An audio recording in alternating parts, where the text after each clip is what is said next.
me conhece, meu nome é Francineia, eu sou psicóloga, psicopedagoga, eu sou a idealizadora do Espaço Praxis, né? O Espaço Praxis, ele surge aí, abrindo a possibilidade de discursar, dialogar com as interfaces do conhecimento, fazer trocas. Eu costumo dizer que a gente tem um veículo tão, né, um momento de expansão tecnológica e uma tecnologia que nos propicia uma comunicação tão eficaz, né? Então, por que não utilizar a favor também do conhecimento, da sabedoria, né? E fazer aí um diálogo aproximado com outros tipos de saber. Então, o Espaço Praxis, ele surge nessa intenção. E eu venho trabalhando aí, realmente, alguns circuitos. E eu trabalhei o circuito, a gente está no terceiro circuito, né, do Espaço Praxis. O primeiro nós trabalhamos psicologia, educação e cultura, né? Trouxemos aí alguns profissionais da área da educação, da psicologia e inclusão, para falar aí um pouquinho do nosso momento atual, principalmente do remoto, né? Que muita coisa se tentou reconfigurar na educação. No segundo circuito nós falamos de psicanálise aí para falar um pouquinho aí do mês de maio, de Freud, né? De alguns assuntos atribuídos à psicanálise. E agora a gente está no terceiro circuito, que na verdade o próprio público pediu, né? Devido aí ao mês de junho, né? Que fala aí o mês dos namorados, do amor. O que é o amor, né? Acho que é uma das questões humanas que são mais questionadas. O que é o amor, como amar? E nós entramos num circuito novo chamado Amor e Frações, para falar sobre a diversidade e as possibilidades do ato de amar, do amor, das formas de amar, o que significa, enfim. E temos hoje a honra, né? Eu tenho a honra de receber o professor Renato Dias Martino. Seja muito bem-vindo. O professor Renato, ele é psicanalista, escritor, coordenador do GEPA, que é o Grupo de Estudos em Psicanálise do Acolhimento. E hoje ele está trazendo para a gente, no nosso circuito Amor e Frações, a temática sobre desejo e medo, da posse à instabilidade da perda do objeto. Seja muito bem-vindo, professor. Eu que agradeço, né? Muito obrigado pelo convite, né? Muito contente de estar aqui, honrado também, né? A honra é toda minha. E estou à tua disposição aí para a gente poder pensar as questões que forem pertinentes aí.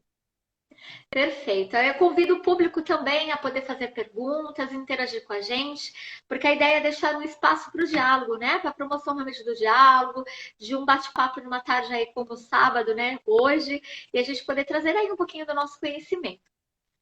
Professor, amor, desejo e medo estão correlacionados? Na verdade, todos os elementos constituintes do funcionamento mental estão, de alguma forma, correlacionados, né? Mas esses três elementos que você trouxe estão, de uma forma particular, mais próximos, né, me parece. Né? Talvez seria interessante a gente colocar uma sequência mais adequada, né, assim, desejo, medo e amor, né? Talvez fosse mais adequado como um gradiente evolutivo aí, né? Tá. Então, nasce-se do princípio do desejo, há o movimento de um medo. Então, vamos lá. Um circuito mais favorável na descrição seria, então, desejo, medo e amor, né? E Sim. quando a gente fala sobre posse, né? O que seria a posse, né?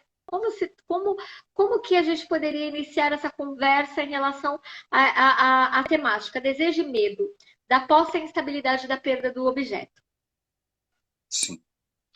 A posse, Francine, ao meu entender, ela é gerada pela insegurança, né? Quando o sujeito ele se sente inseguro, ele vai isso dentro de qualquer âmbito, né? Assim, a gente pode usar dentro da perspectiva do sensorial aí de algo que pode ser constatado pelos órgãos dos sentidos. Então, se a gente pensar que quando você se desequilibra fisicamente, você tende a buscar algum lugar que você possa se apoiar, pegar, né, para reestabelecer o teu equilíbrio. Então, a posse, ela é sempre filha da insegurança, né? O sujeito se sente inseguro, portanto, ele vai buscar né, algum recurso que ele possa se reestruturar ou reestabelecer enquanto equilíbrio, enquanto homeostase, seja no físico ou no funcionamento psíquico-mental, né, o emocional afetivo. Tá, então vamos lá. Se a gente fosse estabelecer uma correlação entre uma relação, né, de amor, pensando aí, né, Uhum. em duas pessoas que estão apaixonadas, né, que na verdade elas têm um propósito, é, em qual momento essa pessoa ela poderia experimentar uma instabilidade e assim, em que circunstâncias essa posse poderia surgir? Já é algo inerente à relação, à pessoa? O que ocasionaria para que essa relação permeasse mais por essa questão de isso é meu, né? Porque o que eu entendo, né, que existe um nível permitido de que essas situações humanas ocorram, né? Se sentir um tanto inseguro, né? Porque o amor deixa o ser vulnerável, né? O que sou eu sem você, né? E nesse momento, né, onde nós poderíamos. Existe um limiar em dizer até onde eu posso ir e até aonde é saudável?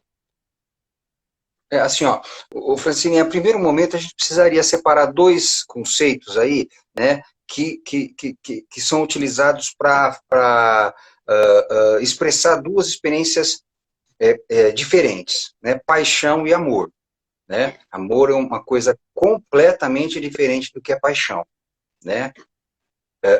Então, assim, quando o sujeito se apaixona por alguém, este apaixonamento já é um, um sinal, não é, de que existe já uma insegurança. Então, existe uma falta e ele enxerga neste alguém, nesse objeto de apaixonamento, uma possibilidade de suprir aquela falta. Então, já existe anteriormente uma um desequilíbrio, uma insegurança, por conta desta falta. E aí ele vai, vai buscar esse objeto de paixão, de desejo, não é? Como uma tentativa de aplacar essa insegurança.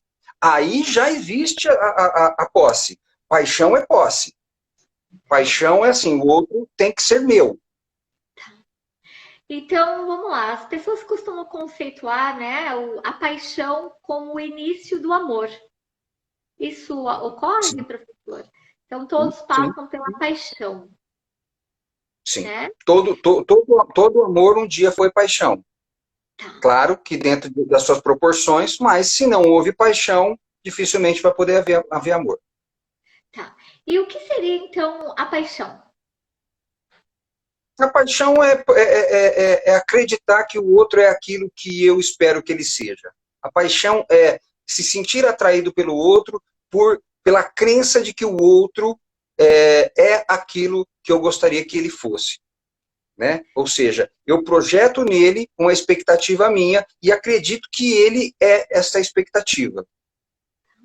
Então, eu acabo me apaixonando por aquilo que eu projeto e aquilo que eu acredito, né? E Então, é uma justamente. situação E nada inicial, tem a ver com o outro. começa comigo, né? Algo meu que eu transfiro como um ideal para o outro. Justamente, justamente. Então, começamos aí, né? Então, vamos lá pensar aí no amor, no estado de paixão, né?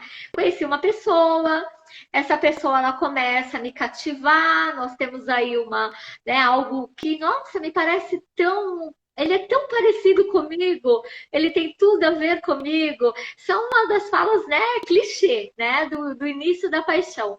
Nossa, tudo que ele faz eu adoro, a gente tem os mesmos gostos, né? A gente passa horas conversando, não cansa. Eu durmo pensando nele, nela, acordo pensando, né? E agora eu até me motivo para fazer outras coisas, né? Do tipo, nossa, eu quero melhorar também, eu quero ficar melhor, me produzir mais, né? Enfim, é aquilo tudo que eu esperava estar nessa pessoa. Justamente, justamente. A diferença básica, o Franciné, entre a paixão e o amor é a verdade. A paixão é um amor menos verdade. Adorei o Eu não conceito. estou, eu não estou interessado na verdade, eu estou interessado simplesmente na atração que eu sinto. Muito bom. E isso acaba. É uma retroalimentação? Eu Pode projeto ser, no outro pode e, ou não ser. e me alimento A, daquilo que pa- eu acredito. a paixão, ela não carece de retribuição. O sujeito ele pode estar apaixonado sem qualquer sinal de retribuição da outra parte. Para ele, ele continua projetando. Então é indiferente. Eu estou apaixonada e eu não espero muito daquele que é a minha paixão, porque o que acontece é que eu transfiro, eu projeto e eu me retroalimento daquela expectativa, daquele ideal, como se aquilo estivesse acontecendo de fato. É isso Então, mesmo. É há isso uma mesmo. condição fantasiosa de que se ele, vou dar um exemplo, ele ou ela postou algo na internet, aquilo foi para mim, né? Ele tá pensando em mim, né? Então, tudo volta para mim. Sim, é justamente isso. Né? Tem até Seria aquela piadinha assim, estou namorando fulana, né? Só estou com medo que ela descobre e termine comigo. já vi essa. E é muito interessante, né? E assim, existe, né? Nós ouvimos o senso comum dizer que existe um período para a paixão durar, né? Ela tem um pico, né? Do conhecer a pessoa, do se relacionar com a pessoa, manter essa relação, até que essa paixão ela comece a declinar. E a gente falaria declinar seria na expectativa ou naquilo que me retroalimenta. Isso ocorre, professor? Assim, ó, a paixão vai durar até que a verdade não entre, até que a verdade não apareça. Quando a verdade aparecer, a paixão começa a ser ameaçada. Então há uma ameaça à paixão. Certo. E que verdade seria essa? Como que eu gostei até do conceito, né? Entre a diferença entre a paixão e o que está entre o meio é a verdade, né? E o que Sim. seria essa verdade? A verdade é a realidade incontestável, a verdade é a realidade independente do meu desejo, independente daquilo que eu gostaria que fosse ou deixasse de ser. Então, existe uma verdade independente da minha vontade, independente do meu desejo. Quando essa verdade começar a permear esta relação, a paixão é ameaçada. E aí, duas vias se abrem.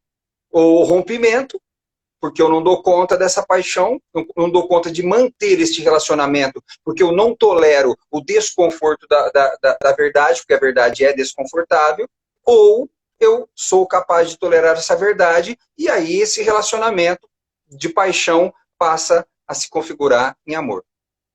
Tá, então vamos lá. Não existe um período lógico para que isso ocorra, né? Isso aí é de tempo, sujeito, enfim, da própria relação. E aí existe aí a paixão, né? Todo aquele pico de possibilidades. E essa verdade que entra é aquilo que o outro não me completa, que o outro falha. Assim, Franciné, o outro nunca me completa, o outro sempre falha, se a gente estiver falando de expectativa, Sim, sim. E não essa é? Então, é uma assim, das verdades? essa é a verdade. Então, uma das verdades. Quando o meu desejo não quando o meu desejo não corresponde, percebe? Então, assim, ó, o que une duas pessoas é a paixão. O que une dois seres humanos é a paixão. E é justamente a entrada da verdade que vai fazer com que o sujeito possa avaliar se ele mantém aquela relação ou ele rompe. Por quê? E qual que é o elemento fundamental aí? A tolerância à frustração. Se ele tolerar a frustração de reconhecer que o outro não é aquilo que ele deseja, mas o outro é aquilo que ele é, independente da minha expectativa, percebe? Mantém-se a relação. Senão, rompe. Certo, muito bom. Então temos a paixão, a entrada da verdade que vai possibilitar a pessoa a fazer a transformação daquilo que não é real para o real, para aquilo que é Justamente. possível, né? Justamente. Assim, Franciné, me desculpe, mas assim, não é a pessoa que vai transformar, né? A Sim, transformação vai acontecer independente da pessoa, né? Certo. Então, assim, na verdade, a pessoa ela não transforma a relação, aquilo entra, né? Aquilo acomete as duas partes, e aí, dentro desse acometimento, aí a minha tolerância para aquela verdade, para suportar a frustração, para dar conta desse real, que vai fazer com que eu possa continuar nessa relação. Justamente. É isso mesmo. Perfeito. Então, como você definiria o amor? Amor? Isso. Amor, definir amor é uma tarefa pesada, né? Você me colocou aí, eu costumo dizer assim que eu não sei o que é amor, eu sei te dizer o que não é amor. Eu sei muito bem o que não é amor, mas eu não sei o que é amor. O amor não está dentro da perspectiva do conhecimento, né? Não dá para trazer. Você pode falar sobre o amor, mas descrever o amor, talvez a palavra que chegue mais perto do amor seja renúncia, doação, Sim. né? O amor ele pode ser configurado então em atos, mas ele não tem uma terminologia própria, tanto que os poetas estão aí para dizer, né? Você Pois é. pode configurar inúmeras palavras, mas nunca chega realmente ao conceito do que é amor, né?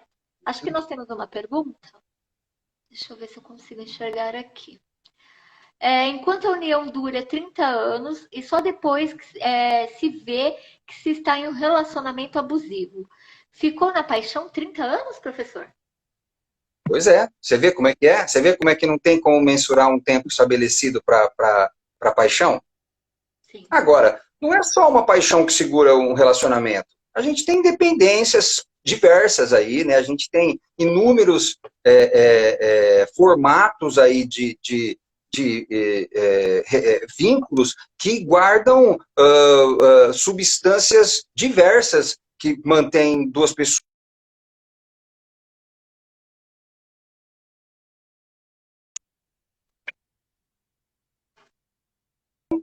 manter duas pessoas ligadas. E não necessariamente paixão, não necessariamente amor. Culpa, por exemplo, a culpa é um elemento que mantém duas pessoas grudadas por anos. Perfeito, muito boa a sua colocação, professor, né? Porque as pessoas elas levam tudo para uma questão do sentimento, da paixão, do amor, é como se fosse uma dualidade de possibilidades que não cabe mais nada. O que une uma pessoa, as características que une, que mantém um relacionamento, ele é diverso. Né? Ele pode diversificar ao longo do tempo e até mesmo o primeiro contato, né? Nem sempre as pessoas se unem por paixão. Né? Então, nós estamos contextualizando o que é paixão, o que é amor, mas no caso né, da colega que fala aí de 30 anos de um relacionamento, né? São 30 anos. Se a gente fosse pensar no tempo cronológico, né, é diferente de você pensar realmente numa situação vivenciada aí por esse campo emocional. Porém, são 30 anos e depois desse período descobrir que é um relacionamento abusivo, não significa que a pessoa estivesse apaixonada, né? Ela pode ter uma série de outras características que mantiveram ela dentro dessa relação, né? Assim, outra coisa importante para dizer aí, né, Francineia? Assim, ó, essa coisa de descobrir que o relacionamento é abusivo. Né? Na realidade, assim, muitas vezes a pessoa tem consciência de que o relacionamento é abusivo, né, e mantém isso mesmo tendo consciência. Sim, exato. E aí a gente Porque eu pode. ganho, porque eu ganho de se manter junto, desculpe me alongar um pouquinho aí, te interromper, porque eu ganho, mesmo sabendo que é abusivo, parece mais interessante do que se separar. Certo, perfeito. Realmente, as relações elas se mantêm porque existe aí algo que fundamenta essa relação e que pode ser diverso, mas se nós fôssemos falar de um relacionamento abusivo, descobrir o que seria descobrir, né? O que é saber hoje, né? O que é esse momento em que eu estou que me diferencia do outro momento em que eu não, talvez, não quisesse olhar com mais cuidado, né? O que me manteve nessa relação? Francineia, desculpa te interromper, muitas vezes não é querer, é dar conta. Né? Uhum.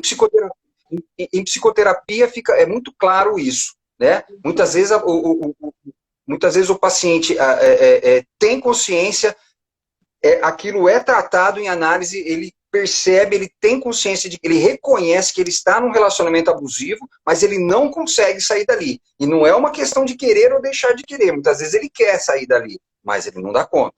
Sim, é uma demanda a ser trabalhada, uma continuidade desse tratamento, até que essa pessoa realmente ela possa se desvincular, desvencilhar dessa situação que ela traz como uma queixa, como uma dor, um sofrimento, né? E, professor, na nossa contemporaneidade, né, nós falamos aí muito de relacionamentos líquidos, né, de uma troca, né, de relações muito rápida, né? E isso, nós poderíamos dizer que potencializa também as relações de posse, já que tudo está tão rápido, tão possível, de eu não estar, eu estou aqui hoje, mas amanhã talvez eu não esteja.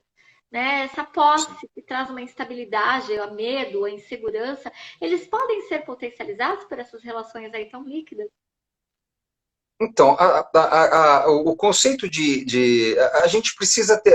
É muito perigoso isso, viu, Francine? Foi até legal você dizer isso. Assim, gosto bastante de Zygmunt Bauman, né? Acho que ele. Penso que ele é um pensador que contribuiu bastante para a nossa contemporaneidade com vários conceitos. No entanto, a gente não pode, de maneira alguma, usar conceitos para caracterizar. Isso é próprio da sociologia, e o Bauman é um sociólogo. Assim, ó, eu sou avesso a essa tendência de caracterizar um grupo ou uma certa experiência humana por um nome peculiar.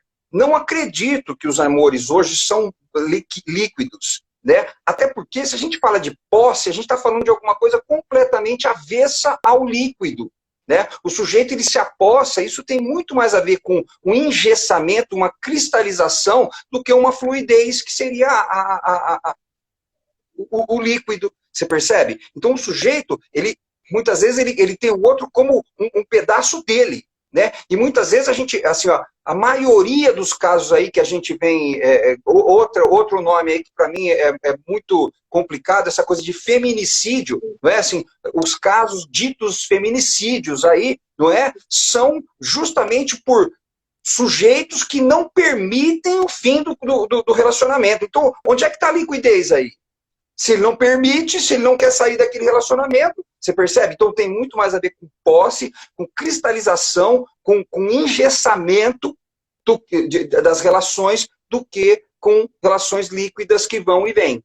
Faz sentido para você? Não sei se você se faz sentido. Sim, na verdade são alguns questionamentos que me mandaram e estou fazendo, né, para que o nosso público também interajam. Podem mandar perguntas, né? São perguntas que eu pedi às pessoas e elas enviaram. Faz sentido, faz pleno sentido. Mas se nós fôssemos pensar realmente no engessamento, na posse, no você me pertence, né? Você é uma parte minha, você é um pedaço meu. E se você me falta uma parte, né? Se nós fôssemos pensar, né? Nós temos um momento.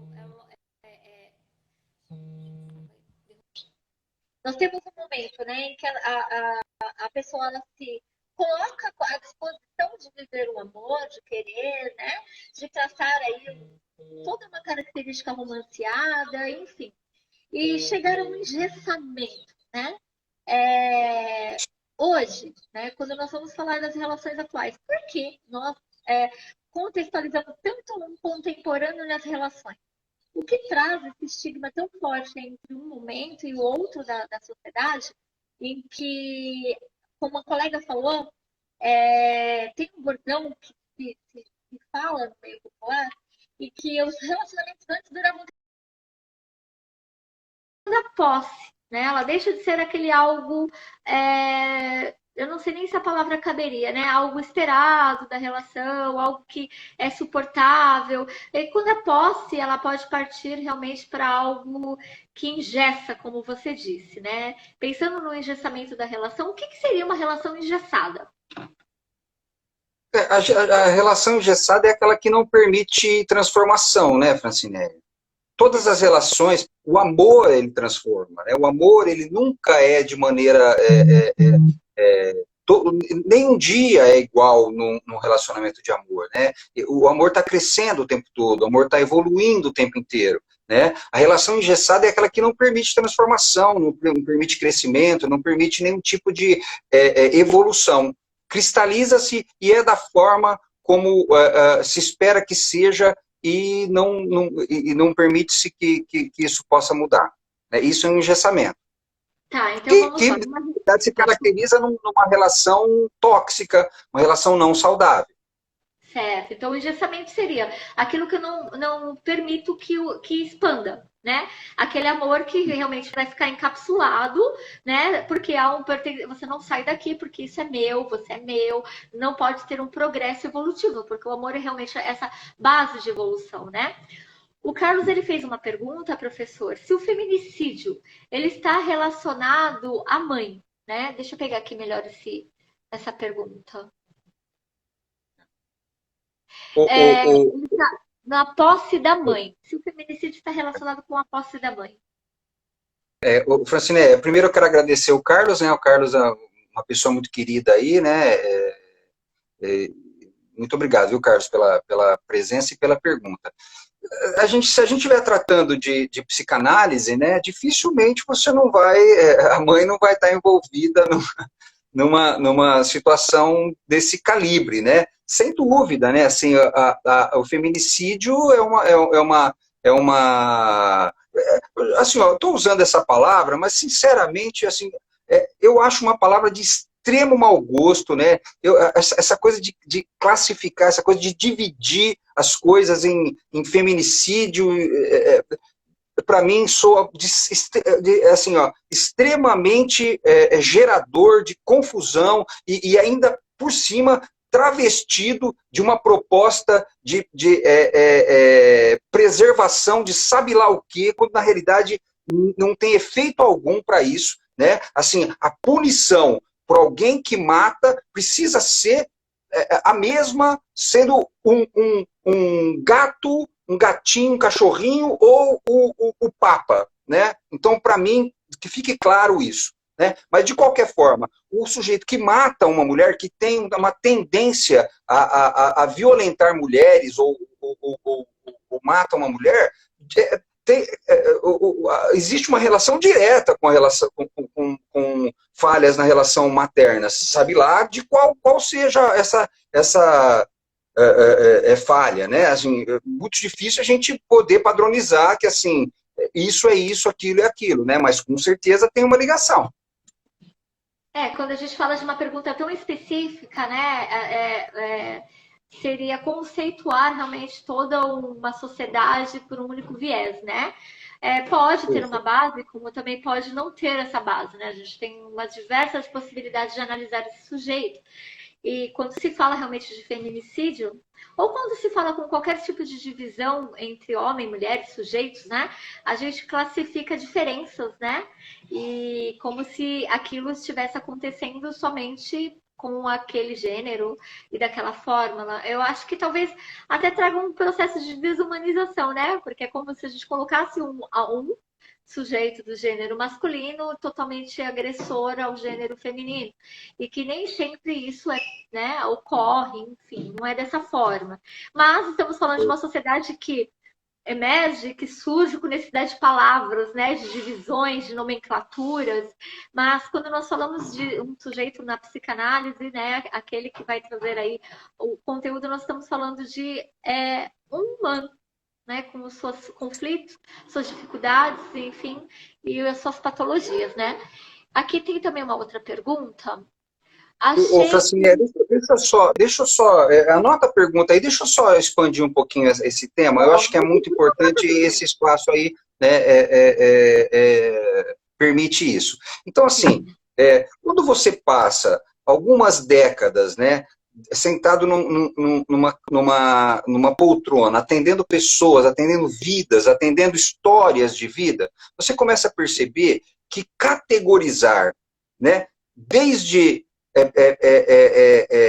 conceitos como feminicídio, como até psicopatologias, é um grande absurdo, porque cada vida que você atende, você percebe que é única e que teve um viés, que teve um percurso que nada tem a ver com o percurso da vida do outro. Então, assim, ó, querer categorizar esses termos sociais, não é?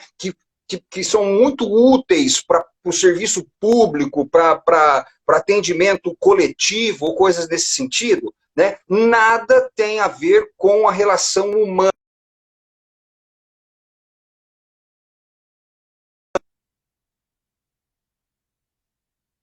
Né? Quando a gente pode estar junto do outro, realmente, a gente não precisa de conceitos como esses. Né? Então, um sujeito que matou uma mulher, a história de vida que levou esse sujeito a matar essa mulher é completamente diferente da história de vida que levou o outro sujeito a matar a mulher. Sim. E aí o professor está falando de um atendimento individualizado, não esse grupo, né, que emerge aí com vários sinônimos e nomenclaturas e conceitos. Principalmente, que eu acho algo muito interessante que o professor disse, as psicopatologias, né? Quantas pessoas rotuladas com CIDs, né? E com uma diversidade de transtornos que são carimbadas, né, a partir daquele número. E aí você corresponde àquele número, porque você passa a ser aquilo que te disseram que você é. Né? E aí, como que a gente trabalha essa bola de neve, né? Inclusive, quando a gente fala de amores abusivos, amores patológicos, né? O que significa todo esse conceito? E qual é a linha, né, linear para dividir realmente aquilo como a colega colocou, o que é paixão de 30 anos e o que era um relacionamento tóxico, abusivo, e aquilo que eu era, me permitia ver e trabalhar em cima daquilo, e o que eu dava conta, né? E que naquele momento para mim não era possível, né? Interessante, muito boa sua colocação, professor. Achei bastante interessante a colocação do professor sobre não haver relacionamento abusivo descoberto, de repente. O relacionamento abusivo depende em algum grau de aprovação de partes envolvidas? Sem dúvida. O Francine, tem um pensador que eu gosto muito dentro da psicanálise, que se chama Wilfred Bion. Ele é um sujeito extremamente expansivo, né? E que traz uma psicanálise revolucionária, e muitas vezes eu digo que se não existisse Bion, talvez eu não fosse psicanalista hoje.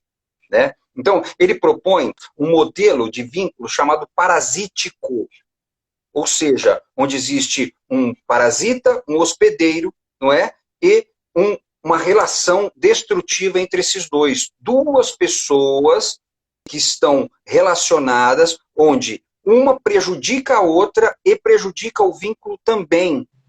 Então, assim, muitas vezes o relacionamento abusivo acontece pelo consentimento do abusado, porque ele se sente merecedor de estar naquela posição. E, num certo momento, ele pode tomar consciência disso e se qualificar a abrir mão disso daí.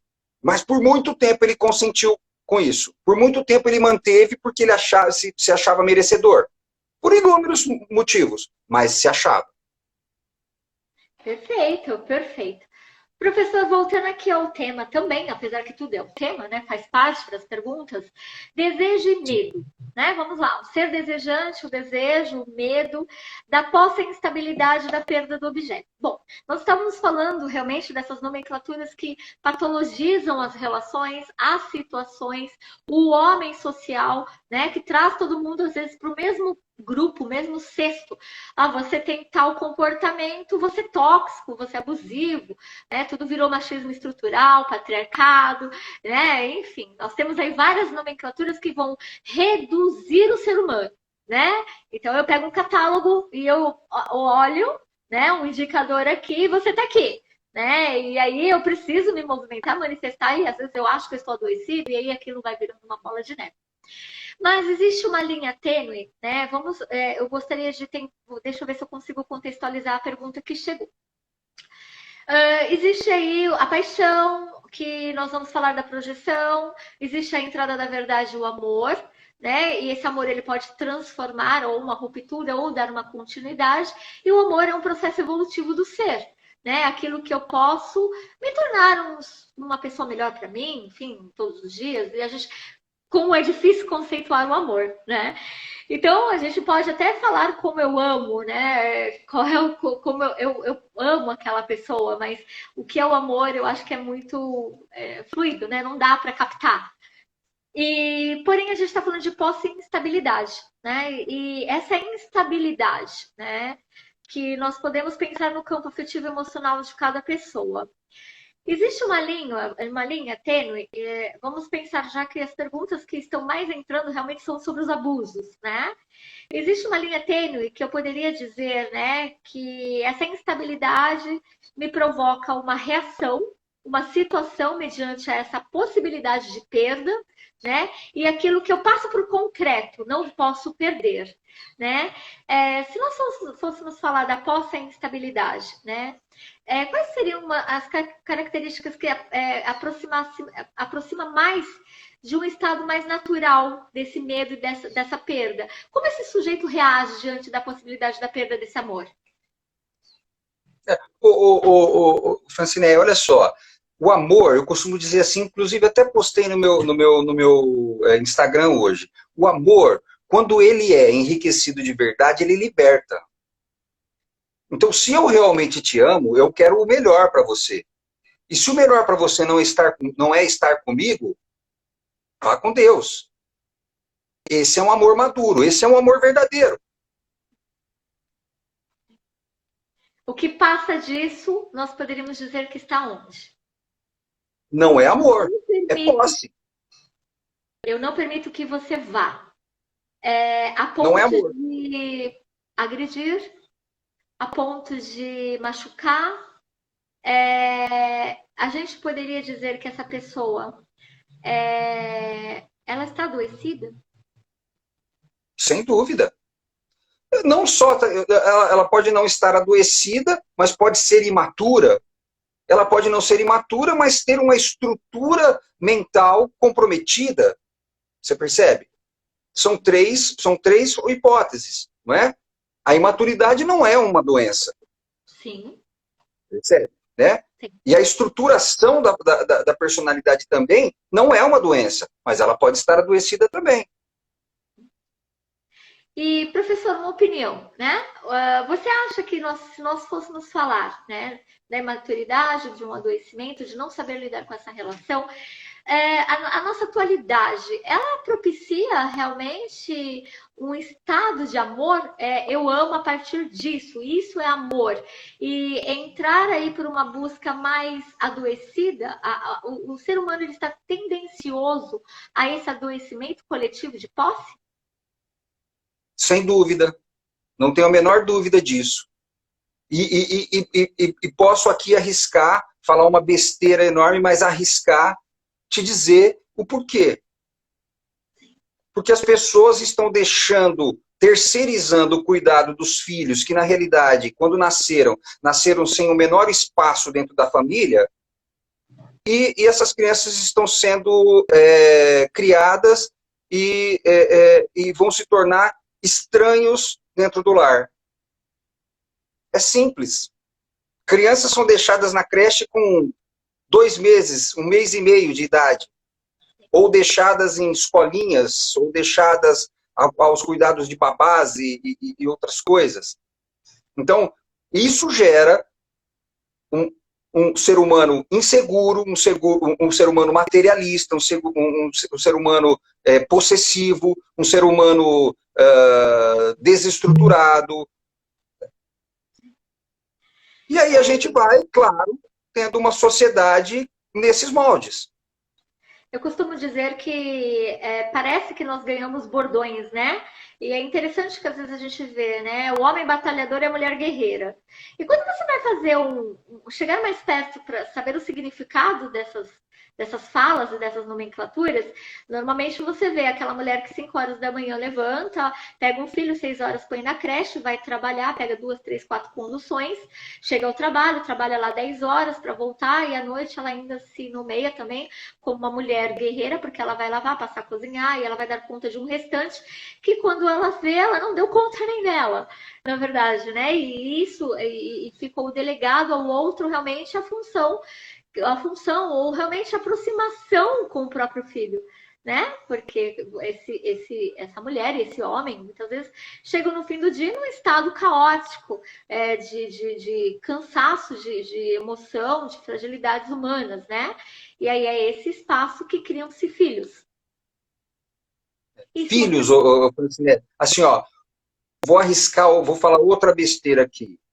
Mais de 80% das crianças que nascem hoje, que estão nascendo no dia de hoje, não tiveram o menor planejamento, não tem o menor espaço emocional, afetivo, físico ou qualquer outro tipo dentro da família para recebê-los. Mais de 80%. A gente pode arriscar dizer também que se as relações conjugais, né? Nós tínhamos um panorama, uma das perguntas também que surgiu muito, né? Antigamente se tinha um protocolo. Eu nasci, eu cresci, eu trabalho e eu vinculo uma família, homem, mulher, filhos. Vamos pensar num campo mais tradicional algumas décadas atrás, né? E eu cumpro a minha meta, né? A minha meta de vida, né? Enfim, eu estou lá. E aí passa-se 30 anos e as pessoas elas tendem a dizer que o tempo é o tempo que deu certo. Olha, essa relação deu certo, as relações antigas davam certo, né? E aí hoje a gente vem aí por um viés pensando em estruturar famílias, mas com todos esses excessos que nos chegam e sem nenhum espaço para ninguém. Né? Nem para o homem, nem para a mulher, nem para o casal, nem para os filhos. Talvez falte uma configuração realmente desse lugar, de uma. Eu digo lugar assim, do tipo aonde eu estou, o que eu desejo, aonde estou pertencendo, que tipo de relações eu estou aqui articulando, crescendo junto. Então, continua-se, parece, peças de tabuleiro, né? Eu vou cumprir uma meta, né, em relação ao que dizem que é o caminho de uma suposta felicidade, e aí como que eu incluo essas pessoas? Na verdade, elas pertencem a um lugar, a um espaço físico, mas elas não estão inclusas num desejo ou realmente num projeto de vida. A partir daí que se pode pensar não só numa questão de filhos, né, que eu projetei, que eu quero, que eu desejo, mas também de todas as relações também pode-se pensar isso, professor? As relações, elas podem ser... Francine, deixa eu te contar uma experiência que eu assisti há algum tempo aqui na frente da minha clínica.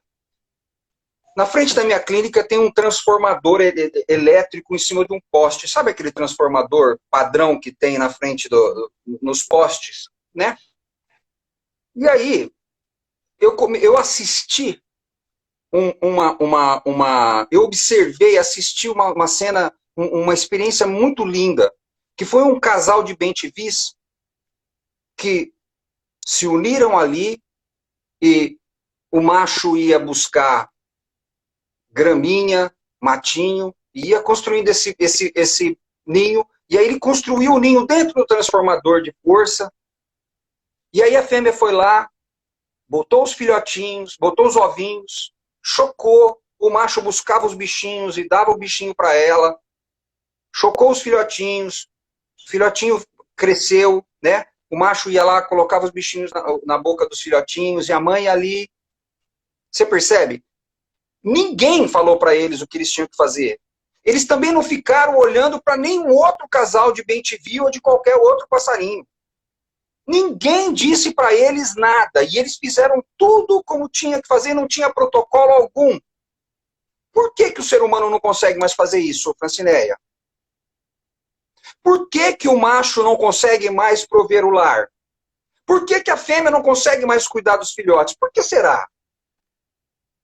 Ou eu sou machista também? Por que a gente se apartou tanto da nossa natureza? O que aconteceu? Deixamos de sentir ou Agora sentimos... você vai me dizer assim, não, o Francinei, agora você vai me dizer assim, o bem-te-vi é patriarcal. Oh, é mesmo, né? Que coisa! Bem-te-vi patriarcal. Ele está na sociedade patriarcal dos bem-te-vis. Poxa, é mesmo. Entendi. Talvez, Vamos dizimar, então, essa raça. sim, talvez as pessoas estejam pedindo uma liberdade que nem sabe o que é uma liberdade, né? O que, que é essa liberdade de poder, né? Enfim, principalmente com o protótipo amor, né? O que, que essa liberdade fala, né? O que, que eles falam sobre o amor. E aí, talvez, aí eu arrisco a dizer que talvez uma busca por uma liberdade tão grande que quando você pensa no que eles querem dizer como liberdade, é esse estado de escolhas múltiplas, né? E de diversidades, não estamos falando de relações amorosas, mas diversidade de possibilidades de viver, né? Do que eu quero para viver hoje. E eu quero tudo ao mesmo tempo, né? Então, por isso eu trabalho em dobro, porque eu preciso viajar, porque eu preciso mostrar que sou feliz, né? Enfim, e toda essa gama de liberdade aí, na verdade, quando nós vamos ver, pode se configurar depois em posse, né? Talvez a transferência do objeto para as relações, né? Aquilo que é meu objetal, porque eu trabalhei, eu conquistei, isso me pertence, né? Eu também agora configuro isso na minha relação, né? Peraí, isso aqui é meu, né? Então, e aí eu posso pensar num estado mais, pelo menos permeando para um certo adoecimento do que uma liberdade, né? Eu estou mais presa, né, do que livre, porque lembrando aí um pouco da fala do professor, se eu amo, você tem o direito de ir se você não estiver bem aqui. E é por isso que eu posso dizer para você que eu te amo, porque eu consigo respeitar o teu limite, né? Porque um estado de liberdade humana se precaver que não existe limite para nada. Né? Qual é o que barra? Qual é o limite? Aonde é que eu paro? Né? E aí se perde a essência. O que seria a essência? Talvez essa união de entender um ou outro, né? Eu estou aqui, né? Precisando de alguém que vá buscar o que prover. Né? Porque eu não posso ir, eu estou aqui, estou em nome de vários, de todos, meu, né? E aí, na verdade, não. O que nós vemos é assim: eu estou aqui, mas eu não posso ficar aqui, então eu parto para outro lugar e tudo fica se perdido, né? Nós temos também uma outra pergunta, uma fala. É muito boa essa metáfora do parasita e hospedeiro, mostrando o mal de ambos e ambos afetando. Isso me faz ver que, de certo modo, não há o abusador e o abusado, mas abuso mútuo. A relação é abusiva. Não busca um algoz e uma vítima. Né? Eles estão simbióticos ali nessa transferência, nesse modelo aí, né? Bom, o Francine, assim, me desculpa, assim, sem querer te corrigir, né? Mas esse é um outro termo extremamente mal utilizado. Simbiose. Simbiose, a relação simbiótica é a melhor relação que pode se estabelecer entre dois seres vivos. Sim quer dizer junto e bio quer dizer vida. Então, dois seres humanos que se juntam para promover a vida é a melhor forma que pode existir. A pior forma é o parasítico, que a gente vai chamar de fusionada. Esta relação é péssima, né? Mas essa palavra simbiótica, ela foi trazida da biologia para a psicologia e muito mal aplicada.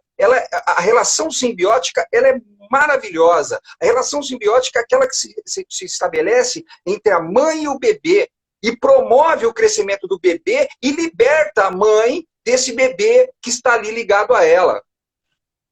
Então, desculpa, eu não estou te corrigindo, pelo amor de Deus, né? Mas é importante a gente pensar isso. Eu tinha que falar, realmente, porque são os dados que as pessoas acabaram mandando também e que eles acabaram nomeando. A ideia realmente é a transmissão do saber. E é essa troca que enriquece. Então, o estado simbiótico é o melhor estado que tem, não é o estado fusional, é diferente, são terminologias de conceitos diferentes, porém utilizado e praticado como algo agressivo, algo patogênico, porque ele sai de um espaço científico para tramitar para o campo emocional, afetivo das pessoas, dando aí uma diretriz de que é algo ruim. Perfeito, justamente.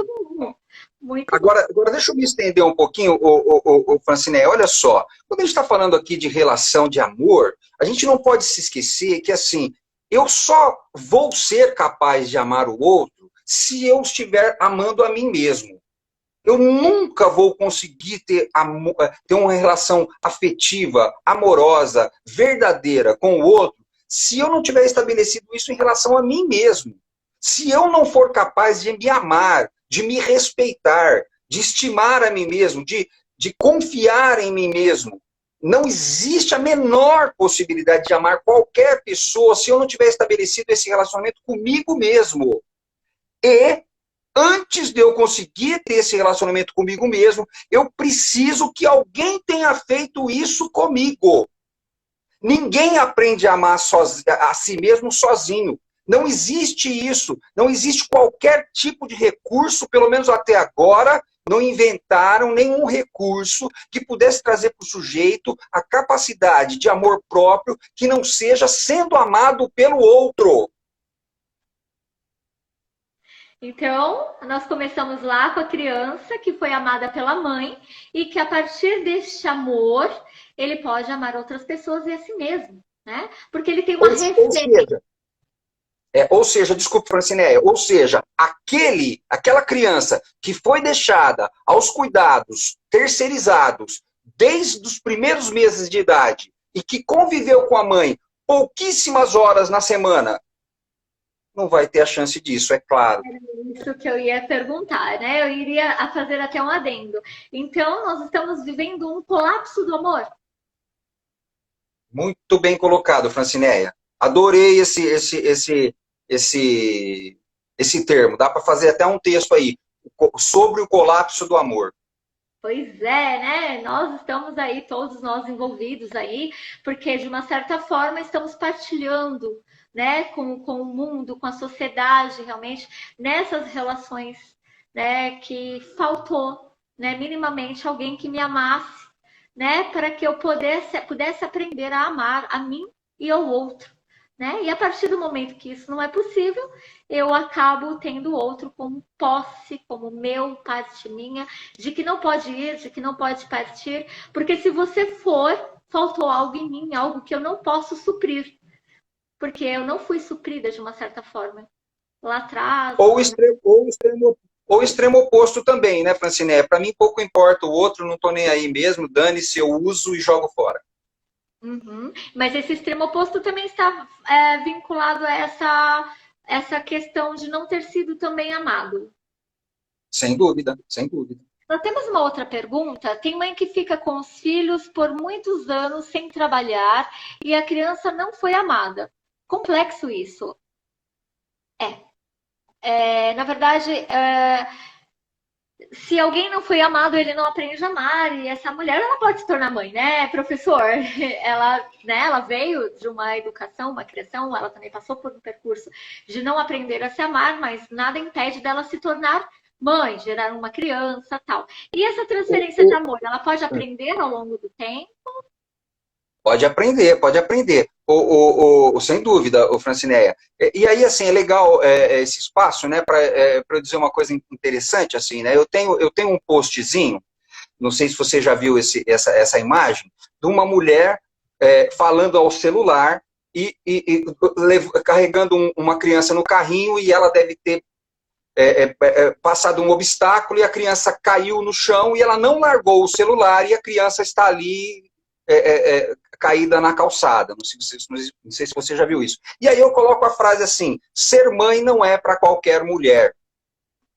E esse post é muito importante para mim, para eu dar uma selecionada nas pessoas que constituem a minha rede social. Você percebe? Porque eu não tenho qualquer restrição de excluir comentários desnecessários, excluir pessoas dos meus perfis e, inclusive, bloqueá-las. Não tenho qualquer restrição disso, tenho todos esses recursos à mão e os utilizo na medida em que vejo que seja necessário. Então, é muito interessante que a revolta de certas pessoas quando eu coloco isso daí. Né? Ser mãe não é para qualquer mulher e ponto. Perfeito. Existe uma necessidade de uma capacitação enorme, gigantesca para ser mãe.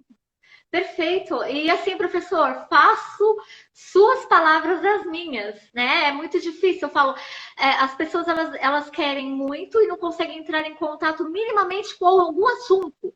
Porque uma coisa é você não entender ou você não está preparada para aquilo, outra coisa é você fazer disso uma não aceitação absoluta. Você está errado, né? Mas aí parte-se de que pressuposto, de que ponto? Uma coisa é o diálogo, né? Outra coisa é você afirmar, porque aquilo também me atingiu de alguma forma, a gente sabe disso, né? E, enfim, o ser humano ele busca uma capacitação de vivência pela qual ele quer uma liberdade, ele não se inclui na liberdade do outro também trazer algum ponto. E é muito interessante isso, né? A gente vê isso. Eu vi o outro. Na verdade, eu vi um vídeo, né, que eu achei muito legal. A mãe com a criança no colo e um saco de lixo. E ela sai e deixa a criança e volta com o saco de lixo. Então, a gente pode pensar em inúmeras nuances sobre isso, né? E, enfim, né? Ser mãe, ela é realmente uma capacitação. Aí tem uma pergunta: não poderíamos, professor, distinguir do ponto de vista existencial simbiose saudável e simbiose doentia, consequentemente adoecida, visto que simbiose é a relação de transferência mútua?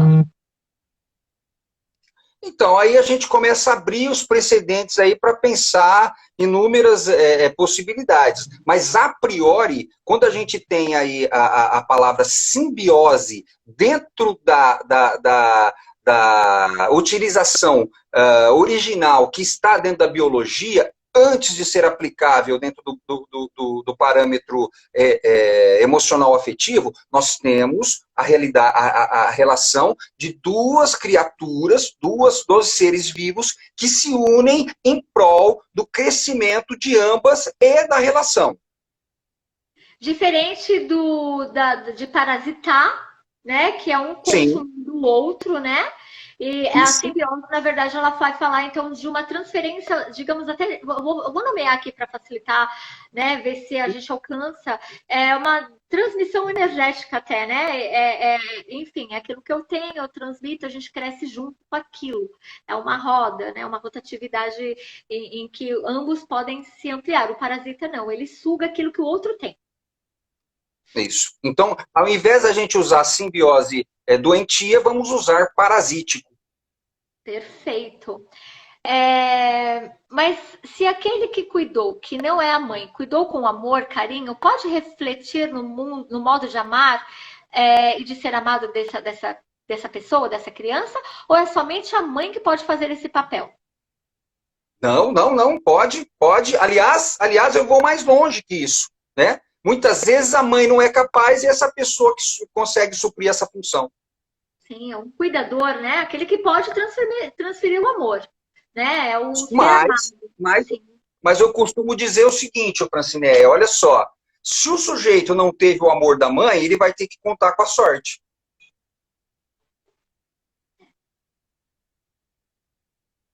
Amor de mãe, né? A primeira relação ali, enfim, né? Estávamos muito mais próximos do verdadeiro amor aí, ou de um amor, né? Enfim. Se a vida que transmito na relação, se a vida que transmito na relação simbiótica não é saudável, não poderíamos chamar essa relação simbiótica de simbiose doentia? Acho que repetiu a fala, né? Acho que demorou um pouquinho para a gente falar, né? E o mais interessante é que nós estamos falando aí de amor, e quando a gente fala de amor, nós vamos falar de uma multiplicidade de formas de amar, né? O amor de mãe, o amor de pai, né? O amigo, a relação afetiva amorosa entre um homem e uma mulher, e todas elas podem também vir a ter uma posse. Né? Não é só a gente inicia com a paixão e nós pensamos no estado amoroso aí entre homem e mulher, mas esse amor ele é amplo, ele é múltiplo, né? Múltiplas formas de amar, de interessar, direcionar esse amor. E, inclusive, uma mãe de posse do seu filho também, né? Professor, isso pode acontecer. Sim. Ô, Francineia, a gente, assim, ó, eu me preparei para no máximo até as 5h10, 5h15, né? Infelizmente, a gente vai ter que, né, Sem problema, marcar uma vamos próxima ver. para estender esse assunto. Porque realmente as pessoas gostaram e olha quanta pergunta ainda. Bom, Gostaria de agradecer o professor, eu acho que essa é a ideia, tá? Trazer aí realmente novos conhecimentos, novas formas de saber, poder aí né, desconstruir, não sei se a palavra certa seria desconstruir, mas trazer novos adendos, formas de pensar, de refletir, e essa interação com o público que trouxe muitas perguntas antes da live e durante a live também. Muito obrigada pela sua participação, fico muito grata por transmitir o seu conhecimento. Gostaria de deixar alguma mensagem? Eu quero te agradecer muito, Franciné, e assim, que a gente possa ter outras oportunidades de a gente estender esse assunto, ou abordar algumas outras questões, se é que outras questões estão separadas desse assunto que é tão abrangente, né? Só agradecer e dizer da minha alegria de estar por aqui. Com certeza, já está convidado para as próximas, para as temáticas que você achar mais pertinente, que te chegam aí. Enfim, agradecer a todos que participaram. Vamos esperar o professor para uma próxima vez. Muito obrigada, professor, e até breve, então, gente. Obrigada, uma boa Beijão, tarde. fiquem com Deus. Tchau.